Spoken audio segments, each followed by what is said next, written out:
윤하.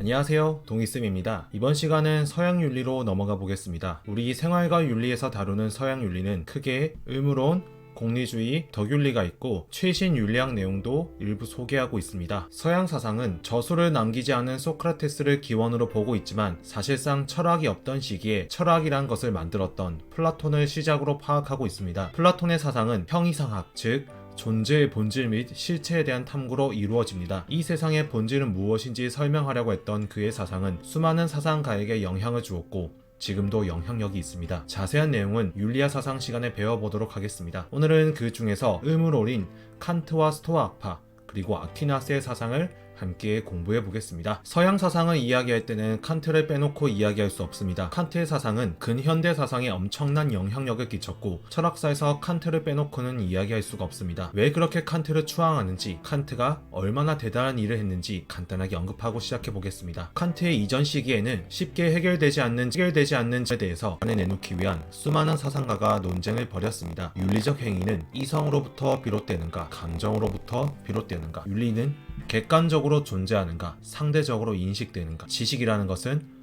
본래부터 존재하는 것인가, 경험으로 구성되는 것인가. 이와 같은 질문은 합리론이라는 사상과 경험론이라는 사상의 대립이라고 설명할 수 있겠습니다. 다들 각자만의 사상을 바탕으로 주장을 전개해 나갔지만 뭔가 속 시원하지 않고 조금씩 부족한 부분이 존재했습니다. 칸트는 이러한 질문들을 종합하고 결정적인 해결 방안을 제시한 다음에 철학이 새롭게 나아갈 방향을 제안했습니다. 그리고 사실상 자신이 지금까지 논의되어 온 철학이라는 것을 종결시켰다고 자부했습니다.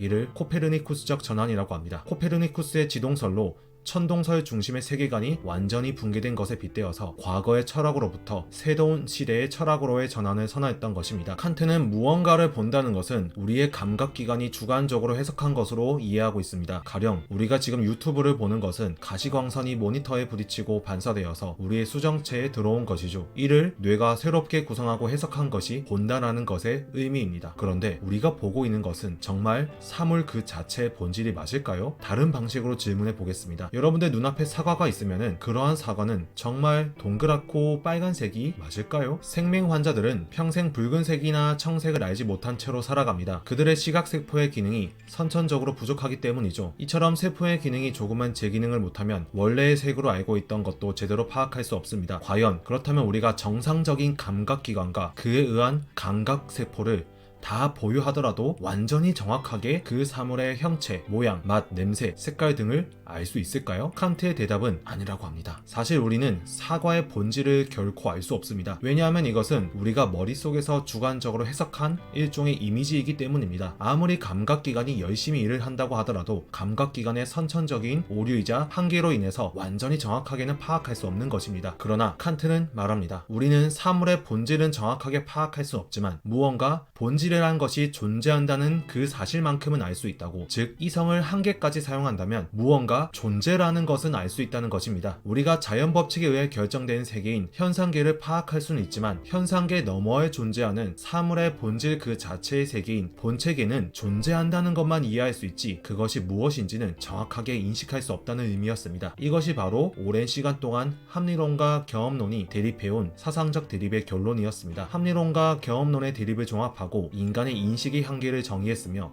이를 바탕으로 우리가 탐구해야 할 분야를 한정 지은 것이 칸트의 뛰어난 업적이라고 할 수 있겠습니다. 칸트는 1724년 4월 22일 프로이센 공국의 퀴니스베르크에서 태어났습니다. 그는 어릴 때부터 매우 병약해서 철저하게 규칙적인 삶을 영위하면서 건강을 유지했습니다. 기록에 따르면 매일 정확하게 오후 3시 30분마다 산책을 나갔는데 어찌나 그 시간이 정확했는지 동네 사람들이 칸트의 산책 시간을 보고 따로 시계를 맞출 정도였다고 합니다. 그가 산책을 다니던 퀴니스베르크 다리는 지금도 명소로 널리 알려져 있습니다. 칸트는 평생 그의 고향 퀴니스베르크에 살았습니다. 그렇지만 그는 상당히 박학다식해서 지구 반대편에서 벌어지고 있는 일들도 직접 목격한 것처럼 생생하게 이야기하곤 했습니다. 수많은 주제에 관심이 많았고 연구 분야도 매우 다양해서 저술활동에도 충실했습니다. 덕분에 윤리를 선택한 수험생들이 매우 괴로워하는 사상가이죠. 그는 학문에서만큼은 편집증에 가까울 만큼 집요했지만 사적으로는 상당히 유쾌했다고 합니다. 그와 저녁 식사를 하기 위해서 많은 사람들이 기다렸고 칸트와의 식사는 사교의 장이었다고 합니다. 칸트는 죽기 전에 즐겨 먹던 포도주를 마신 다음 모든 게 다 좋다 라는 유언을 남기고 숨을 거두었습니다. 스스로의 삶에 완전히 만족했던 대철학자의 최후라고 볼 수 있겠습니다. 의외로 철학자들이라도 자신이 이야기한 사상대로 살아가는 사람은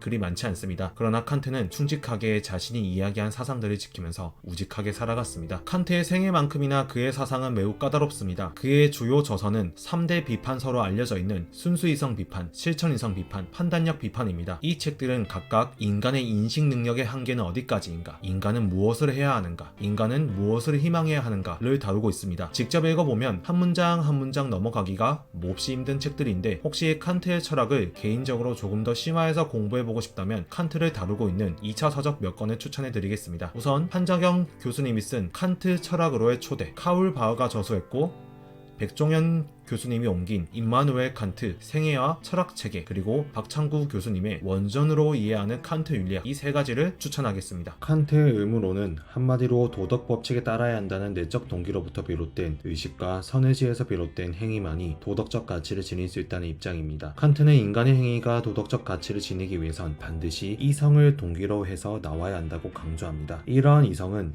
크게 사변이성과 실천이성으로 구분됩니다. 사변이성은 경험에 의존하지 않고 완전히 순수한 형태의 인식을 지향하는 이성입니다. 사변이성을 통해서 우리는 신이나 영혼의 존재를 파악할 수 있고, 뒤에 설명하겠지만 자유의지를 확립할 수 있습니다. 실천이성은 도덕적 의지를 확립해서 우리의 의지를 보편적인 도덕 법칙에 따라서 행위하도록 이끄는 이성입니다. 지금부터 이야기하는 이성은 대부분 이 실천이성을 지칭한다고 이야기하면 되겠습니다. 사변이성과 실천이성은 하나의 이성을 기능적 차원에서 두 개로 나누어서 설명한 것입니다. 그래서 이성이 두 개가 아니라 이성의 기능이 두 가지라고 이해하면 좋을 듯 합니다. 이성에 대비해서 생존과 번식을 위한 필수적인 자연적 욕구와 감각적인 욕구에 의존하는 경향성이 있습니다. 도덕적 행위를 하기 위해서는 경향성을 피하고 반드시 이성에 따라야 됩니다. 인간은 시공간에 구속된 존재입니다. 여러분들은 지금 어디에 있나요? 방인가요? 교실인가요? 아니면 스터디 카페인가요? 이 질문에 대해서 여러분들이 만약에 장소로만 답한다면 반쪽짜리 대답입니다. 왜냐하면 여러분들이 지금 교실에 있다면, 정확히 말한다면 이를 저녁 9시 5분에 교실에 있다고 말해야 될 것입니다. 왜냐하면 아침 7시나 새벽 2시에도 교실에 있지 않을 것이기 때문입니다. 그러니까 여러분들은 시공간을 떼놓고 이야기할 수가 없습니다. 시간과 공간은 항상 함께하는 개념으로 인간은 이 시공간에 항상 매여 있습니다. 우리는 시공간과 함께 살아있는 것입니다. 그러나 인간은 경험에 의존하지 않는 사변이성을 통해서 시공간을 넘어선 자유로운 결단이 가능합니다. 동물들은 현재만을 살아갑니다. 그들은 지금 순간순간의 욕구를 충족하면서 살아갑니다. 자연에서는 오직 인간만이 현재를 넘어서 과거를 반성하고 미래를 계획하면서 자유롭게 의지를 결단하며 살아갑니다. 즉, 현재 살아가는 시공간을 넘어서 우리의 의지를 이끌어갈 수 있는 유일한 존재입니다. 따라서 인간은 자유의지를 가지고 있기에 다른 어떤 존재보다 본엄하다고 할 수 있습니다. 실천이성은 자연적 경향성을 이겨내면서 스스로의 삶의 태도를 결정하고 그 자체로 선한 선의지에 도달하도록 이끕니다. 이성을 통해 욕구를 제어하고 옳다고 생각하는 것을 행할 수 있습니다. 그러니까 지금 내가 너무 졸린데 잠이 오는 족족 그냥 엎어져 자버리는 것은 진정한 자유가 아닙니다. 인간은 잠을 자고 싶은 욕망을 이겨내고 수업을 들으려고 하는 의지를 강제하고 애쓰는 것이 옳기 때문에 행하는 것, 그것이 바로 도덕적 가치가 있는 것입니다. 즉, 이성을 가진 존재만이 경향성에 완전히 이끌리지 않고 보편적인 도덕 법칙을 인식하여서 자율적으로 준수할 수 있는 것입니다. 인간은 여러 의지를 지니고 있습니다. 밥을 먹으려는 의지, 공부를 하려는 의지, 잠을 자려는 의지. 이러한 의지 중에서 내재적으로 오직 선함만을 품고 있는 그 자체로 선한 무조건적인 의지가 있습니다. 이를 선의지라고 합니다. 선의지는 개인적이고 주관적인 동기를 배제한 채 다른 의도 없이 보편적이고 필연적인 도덕 법칙에 따르고자 하는 의지입니다. 이를 다른 말로 하면 경향성에 대립해서 오직 이성에 의해 요구된 의무만을 따르고자 하는 의지입니다. 칸트는 어떤 행위를 했을 때 그 결과와 파급 효과를 고려하지 않습니다. 그가 고려하는 것은 오직 행위의 동기가 선의지에 부합했는지의 여부만 따집니다. 가령 일제강점기 시대를 가정해 보겠습니다. 갑자기 누가 현관문을 노크하기에 나가보니 피를 흘리고 있는 김구 선생님이 있습니다. 대충 상황을 파악하고 급하게 김구 선생님을 안방에 숨겨놓고 있는데 또다시 누군가 노크를 합니다. 나가서 확인을 해보니 일제 순사였습니다. 순사가 수상한 사람을 보지 못했나? 라고 질문합니다. 그러면 칸트의 입장에서는 어떻게 대답해야 할까요? 아마도 칸트는 안방에 있습니다 라고 이야기할 것입니다. 왜냐하면 그는 거짓 약속을 어떠한 경우에도 하면 안 된다는 보편적인 도덕 법칙에 따라서 행해야 한다고 주장하기 때문이죠. 그러면 김구 선생님이 위험할 수도 있다는 것에 대해선 칸트는 모르는 일이라고 합니다. 그러니까 김구 선생님이 우연히 잘 도망갈 수도 있고 순사가 못 찾을 수도 있고 어쩌면 김구 선생님이 잡혀갈 수도 있겠죠. 하지만 그러한 결과를 고려하는 것이 아니라 우리는 그저 거짓 약속을 하지 마라 라고 하는 순수한 선의지의 동기로 삼아야만 행위할 것을 강조하고 있습니다. 바로 오직 이것만이 도덕적 가치가 있는 것입니다. 우리는 보통 행복,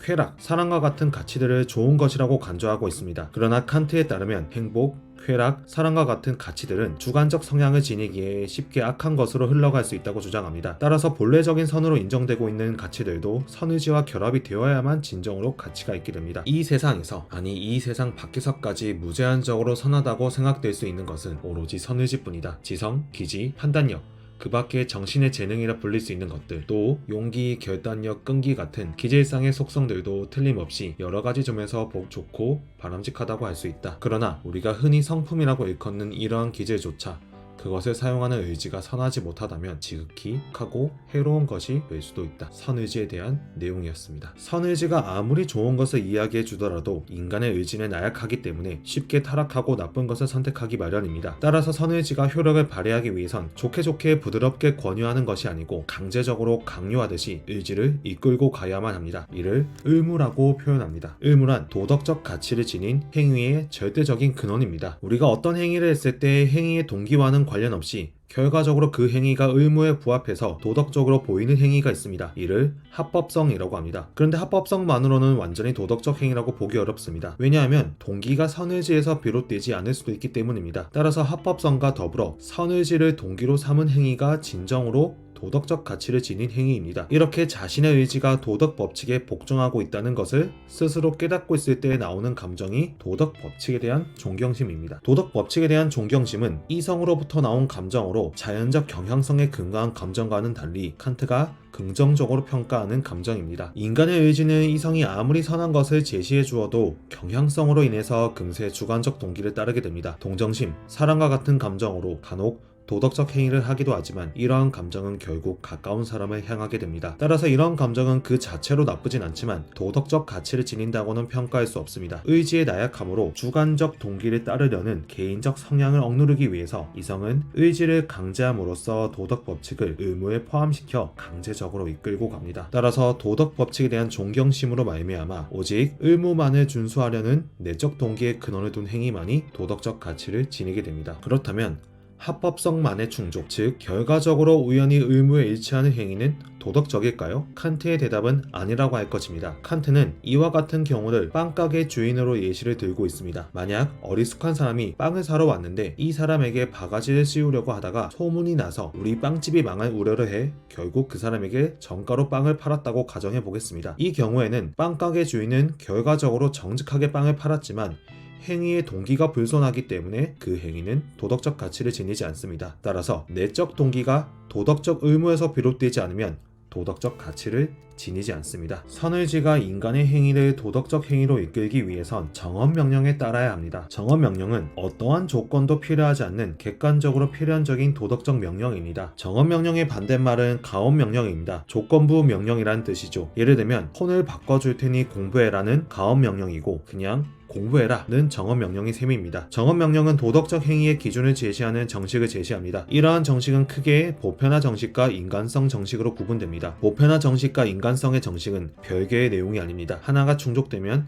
다른 하나가 저절로 충족되는 내용입니다. 보편화 정식은 자신의 준칙이 도덕 법칙이 될 수 있는지 보편화 가능성을 검토하라는 것입니다. 준칙은 내가 세운 행위의 규칙입니다. 이것이 보편화 가능성, 즉 모든 사람에게 적용될 수 있는지를 고민해보고 그렇다면 그 준칙은 도덕 법칙이 됩니다. 가령 내일 6시에 일어나야겠다는 준칙을 세워보겠습니다. 그런데 이 준칙은 모든 사람에게 적용될 수 없을 것입니다. 왜냐하면 밤샘 근무를 한 사람도 있을 것이고 아침잠을 충분히 자야 하는 사람도 있을 것이기 때문입니다. 이에 따르면 보편화 정식을 통과해서 도덕 법칙이 될 수 있는 것은 거짓 약속 금지, 자살 금지, 자기 개발하기, 자선의 의무가 있습니다. 이와 관련된 자세한 내용은 윤리와 사상 시간에 살펴보도록 하고 생윤에서는 칸트가 도덕 법칙 중 하나로 거짓 약속을 금지한다 혹은 거짓말을 금지한다 라는 정도로만 이해하면 좋을 듯 합니다. 인간성의 정식은 모든 사람의 인격을 단순히 수단으로 대하는 것이 아니라 항상 목적으로 대하라는 것입니다. 수단으로 대한다는 것은 일종의 도구로서 간주한다는 말과 같습니다. 그리고 목적으로 대한다는 것은 그 존재 그 자체로 존중한다는 의미입니다. 가령 분필이 몹시 짧아져 있다면 그것은 더 이상 사용할 수 없어서 버리게 될 것입니다. 그러나 여러분들은 시험을 망쳐도 원하는 대학에 입학하지 못해도 소중한 존재입니다. 바로 그렇게 대하는 것이 목적으로 대우하는 것입니다. 이때 칸트는 목적으로 대우하고 있다면 동시에 수단으로 대우할 수 있음을 허용합니다. 그러니까 단순히 빵 셔틀로 대하면서 빵을 사오라고 시키는 것은 여러분들의 수단으로만 대하는 것이고, 여러분들의 부모님이 저녁거리를 심부름시키는 것은 여러분을 자식으로서 소중히 대함과 동시에 심부름이라는 수단으로 대하는 것입니다. 바로 후자의 경우가 칸트가 허용할 수 있다는 말입니다. 정언명령은 주관적 동기에 맞서서 도덕적 행위를 수행할 수 있도록 의지를 강제하는 이성의 명령입니다. 앞서 설명했듯이 행위의 결과와는 상관없이 그 자체로 선한 것이기 때문에 무조건적으로 수용해야 하는 이성의 명령이죠. 무조건적인 명령이 되기 위해서는 변할 수 있는 내용이 아니라 보편성과 필요한성이라는 형식에 따라서 규정되어야 합니다. 그러니까 칸트는 거짓 약속을 하지 마라 라는 형식만 제시하지 구체적인 사항 속에서 예외를 두거나 다른 지침을 두지 않습니다. 그는 항상 일관되게 거짓 약속을 하지 마라 라고 주장할 것입니다. 이 때문에 칸트의 사상을 형식주의라고 하기도 하고 칸트의 사상이 융통성이 없다고 비판하기도 합니다. 우리가 스스로 세운 준칙이 보편성과 필연성을 얻는다면 도덕 법칙이 될 수 있고, 이를 스스로 따를 때면 진정으로 도덕적인 행위라 할 수 있습니다. 즉 도덕 법칙은 우리가 스스로 만들고 우리가 스스로 준수하는 것입니다. 이렇게 이성적 존재자는 경향성에 완전히 규정되지 않고 도덕 법칙을 스스로 입법하고 복종하는 존재가 됩니다. 칸트는 이를 자유가 아니라 자율이라고 표현합니다. 자유는 소극적인 의미로 구속으로부터의 해방을 의미합니다. 자유는 동물들도 누릴 수 있는 것입니다. 가령 우리에서 벗어난 동물들은 자유로운 상태가 되겠죠. 그러나 인간은 단순한 자유를 넘어서 적극적으로 자유를 실천할 수 있습니다. 지금 너무 졸리고 힘든데도 불구하고 강의를 듣는 것을 선택하는 것이 바로 자율이지요. 만약 여러분이 졸리네 하고 어차피 보는 사람도 없는데 그냥 자야겠다 라고 생각했으면 단순히 자유롭게 행위한 것입니다. 그러나 졸음을 쫓으면서 강의를 듣는 것은 바로 자율인 것이죠. 이렇게 인간은 정언명령을 따를 때만 스스로의 삶의 태도를 결정할 수 있는 도덕적 주체로서의 존엄한 지위를 가질 수 있게 됩니다. 여기까지가 칸트의 기본적인 사상이었습니다. 뒤에도 여러 주제에서 칸트가 나오는데 이 내용을 기본으로 하면서 논의를 전개하기 때문에 잘 숙지해야 할 것입니다. 칸트의 사상은 상당히 난해하고 어렵지만 우리 서양과 윤리 교육 과정에서는 그렇게 복잡하게 나오는 편은 아닙니다. 자세한 내용은 뒤에 있는 OX 퀴즈를 풀어보면서 파악해 보도록 하죠. 40페이지로 넘어가겠습니다. 첫 번째 문단 살펴보겠습니다. 도덕적 의무에 일치하는 행위는 항상 옳은 행위이다. 칸트는 도덕적 의무에 일치하는 행위뿐만 아니라 내 행위의 동기가 도덕적 의무로부터 나온 행동이 항상 옳은 행위라고 얘기합니다. 그러므로 단순하게 결과가 도덕적 의무에 일치한다고 항상 옳은 행위가 되지 않을 수 있다는 것입니다. 도덕적 행위를 위해서는 행위의 동기보다 결과가 더 중요하다. 아닙니다. 칸트는 결과는 고려하지 않습니다. 오직 행위의 동기가 선의지에서부터 나오는지만을 고려하는 게 칸트의 입장이죠. 세 번째, 자연적 경향성에 근거한 행위도 도덕적 행위라고 간주할 수 있다. 아닙니다. 어떠한 이유를 대더라도 자연적 경향성에 근거한 행위는 도덕적 행위라고 간주할 수 없습니다. 어떠한 경우에도 다른 사람의 인격을 항상 목적으로 대우해야 한다. 이것이 바로 인간성의 정식이죠. 도덕 법칙 형식이 아닌 구체적인 내용으로 행위를 판단한다. 칸트는 형식주의라고 하는 사상가입니다. 그러니까 구체적인 내용이 아니라 형식으로서 그 행위를 판단하는 거죠. 다음 문단 넘어가겠습니다. 도덕 법칙은 법칙에 대한 존경을 통해서 도덕적 행동을 강요할 것을 규정한다. 앞서 얘기했듯이 우리의 의지는 너무 나약하기 때문에 언제나 욕망에 이끌려서 나쁜 행동을 하게 될 수 있습니다. 따라서 법칙에 대한 존경을 통해서 도덕적 행동을 하도록 강요할 필요성이 있습니다. 두 번째, 행위의 도덕성 평가에서 주관적 감정은 철저히 배제되어야 한다. 어떤 행위가 도덕적 가치를 지니기 위해서면 그 행위의 동기가 반드시 이성과 선의지에 따라서 나와야 되지 주관적 감정은 전혀 포함돼서는 안 되겠습니다. 오직 인간만이 보편적인 도덕 법칙을 인식하고 수립할 수 있다. 그렇기 때문에 이 자연에서 인간이 가장 존엄한 존재라고 칸트는 설명하고 있습니다. 선의지에 따르더라도 사회에 큰 해악이 된다면 준수하지 않을 수 있다. 칸트는 결과를 고려하지 않습니다. 선의지를 따랐다면은 그것은 어떠한 결과가 나오더라도 도덕적 가치를 지닌 행위라고 볼 수 있습니다. 어떤 행위가 도덕적 가치를 지니기 위해선 반드시 이성의 작용이 있어야 된다. 맞습니다. 반드시 이성의 작용이 있어야만 그 행위는 도덕적 가치를 지닐 수 있습니다. 다음 문단 살펴보겠습니다. 정직한 행위는 도덕적 의무에 맡기만 하면 된다. 칸트의 문제는 보통 이런 문제가 많이 나오는 편인데 아까도 얘기했지만 단순하게 결과적으로 도덕적 의무에 맡기만 하는 행동은 아무런 도덕적 가치가 없습니다. 따라서 도덕적 의무에 맡기만 하면 된다가 잘못된 부분이죠. 경향성이 섞이지 않은 순수한 도덕적 동기에 따라 행동해야 된다. 칸트가 동의할 수 있는 말이게 되겠습니다. 좋은 결과를 산출한 행위도 옳지 않은 행위일 수 있다. 그렇죠. 칸트는 어떤 결과가 나오든 간에 어쨌든 행위의 동기가 선의지로부터 나온 것이 도덕적 가치를 지닌다고 보기 때문에 좋은 결과를 나오더라도 행위의 동기가 선의지로부터 나온 게 아닐 수도 있게 되겠습니다. 그 자체로 선한 의지에서 비롯된 행위는 옳은 행위이다. 칸트가 동의할 수 있겠죠. 행위의 옳고 그름을 규정하는 보편적 원칙이 존재한다. 그 원칙은 바로 도덕 법칙입니다. 다음 문단 살펴보겠습니다. 정직한 행위에 따르는 보상을 기대하고 행동해야 된다. 보상을 기대하는 것은 결과를 기대하는 것이죠. 칸트의 윤리학은 결과를 기대하지 않습니다. 불쌍한 사람의 처지를 보고 느끼는 동정심에 따라 행동해야 된다. 동정심이 그 자체로 나쁜 감정은 아니지만은 동정심에 따르다 보면 가까운 사람 위주로 우리가 도덕적 고려를 할 수밖에 없게 됩니다. 칸트는 가까운 사람부터 챙기는 게 아니고 모든 사람을 보편적으로 고려를 해야 된다고 강조하고 있죠. 따라서 동정심이 아니고 선의지에 따라서 행동해야 됩니다. 자신의 고통보다 타인의 고통이 크게 되지 않도록 행동해야 된다. 역시 고통을 고려하는 것도 결과를 고려하는 것이기 때문에 칸트가 동의하지 않을 내용이 되겠습니다. 거짓 약속을 해서라도 피해를 최소화하도록 행동해야 된다. 피해를 고려하는 것도 칸트가 고려하는 바가 아니고 거짓 약속은 보편화 정식으로 칸트가 절대로 해서는 안 되는 그런 도덕 법칙으로 간주하고 있는 것이죠. 모두가 거짓 약속을 시도한다면 약속이란 게 가능할지 판단해야 된다. 이것이 바로 보편화 정식과 관련된 내용이었습니다. 구체적인 상황을 고려해서 중용에 따른 행위를 해야 된다. 이 중용에 따른 행위는 아리스토텔레스가 강조하는 말이 되겠습니다. 그리고 구체적인 상황을 고려하는 것도 칸트가 동의하는 말은 아니겠죠. 가능한 행위 중에서 의무로부터 비롯된 행위를 선택해야 된다. 그렇죠. 의무로부터 비롯된 행위, 이성으로부터 비롯된 행위, 선의지로부터 비롯된 행위, 도덕 법칙에 따르는 행위 다 유사한 의미로 사용되는 것입니다. 더 많은 쾌락을 가져올 것으로 예상되는 행위를 선택해야 된다. 쾌락은 칸트가 고려하는 대상이 아니죠. 이거는 공리주의자들이 동의할 말이 되겠습니다. 다음으로는 스토아 학파에 관해 알아보겠습니다. 생활과 윤리에서 스토아 학파는 단독 문제로 출제되진 않습니다. 그러나 스토아 학파가 강조하는 자연법 사상이 아퀴나스와 다른 사상가에게 많은 영향을 주었기 때문에 자연법 사상 정도는 이해하고 넘어가야 됩니다. 스토아 학파는 특정 한 사람이 아니라 여러 사람이 약 500년에 걸쳐 정립한 사상입니다. 그 기원은 고대 그리스의 제논이라는 사람으로 파악되고 있습니다. 그들은 그리스 건축 양식 중에서 기둥이 많이 놓여있는 회랑이라는 곳에서 강의를 했는데 이 회랑을 스토아라고 해서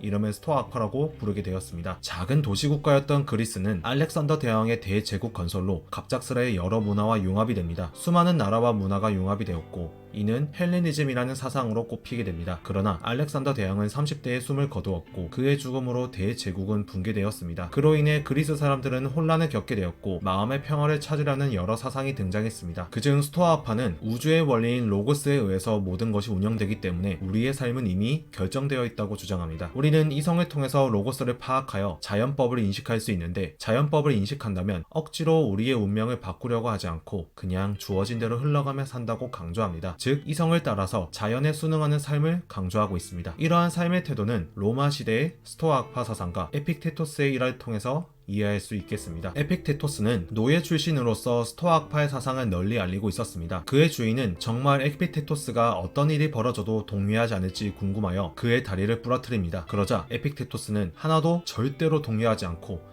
평소처럼 당당하게 행동했습니다. 주인은 크게 놀라서 그 이유를 물어보자 내가 어떤 말과 행동을 해도 내 다리는 결국 부러질 운명이었다고 담담하게 답하였다고 합니다. 스토아 학파는 자연법을 발견하고 자연법에 따라서 행해야 할 것을 강조합니다. 이러한 자연법은 이성으로 파악할 수 있습니다.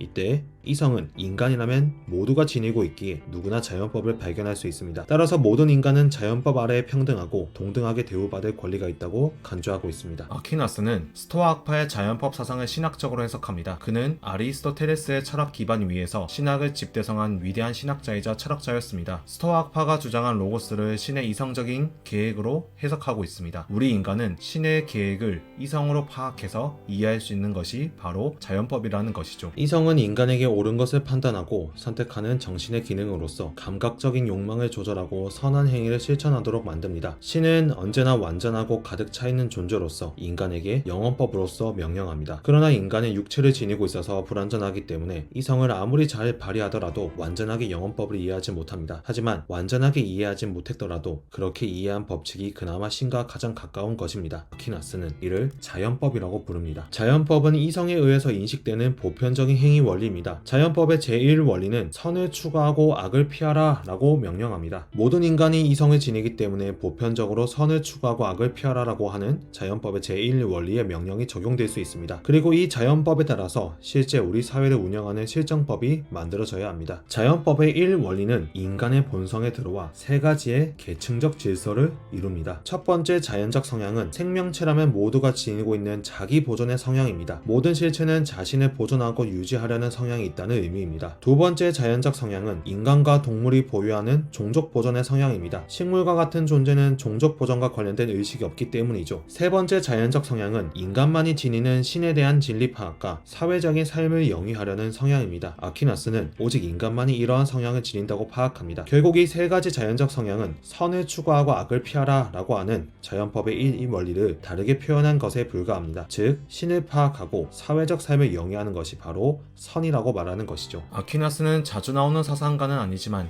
가끔씩 단독 문제로 나옵니다. 하지만 어렵지 않게 나오기 때문에 OX 퀴즈만 한번 풀어본다면 쉽게 맞출 수 있습니다. 40페이지로 넘어가서 몇 개 안되긴 하지만 OX 퀴즈를 풀어보도록 하겠습니다. 아퀴나스는 몇 번 출제된 적이 없기 때문에 관련 문제 빠르게 살펴보겠습니다. 인간은 이성적 사유를 통해서 보편적인 도덕 법칙을 발견할 수 있다. 그 보편적인 도덕 법칙이 바로 자연법이죠. 인간이 갖는 자기 보존의 자연적 성향을 고려해서 판단해야 된다. 그렇죠. 자연법이 인간의 본성에 들어와 있는 게 바로 자기 보존의 법칙이었습니다. 도덕적 기준은 인간의 구체적인 경험에 의해서 형성된다. 구체적인 경험이 아니고 이성으로 파악되는 자연법에 의해서 형성되는 것이죠. 선을 추구하고 악을 피하는 행위만이 도덕적 가치를 지닐 수 있다. 이것이 바로 자연법의 제1원리였습니다. 신의 영원한 법칙은 인간의 본성에 내재하는 자연적 성향과 일치한다. 바로 아퀴나스가 동의할 수 있는 말이 되겠습니다. 이렇게 생화가 윤리에서 모든 의무론과 관련된 내용을 살펴보았습니다. 의무론은 단독 문제로 출제된다면 칸트가 주로 출제됩니다. 하지만 OX 퀴즈에서 살펴봤듯이 핵심 내용이 반복되어서 출제되기에 너무 걱정하지 않아도 되겠습니다. 그럼 다음 시간에는 공리주의에 관해서 같이 공부해 보겠습니다. 윤바!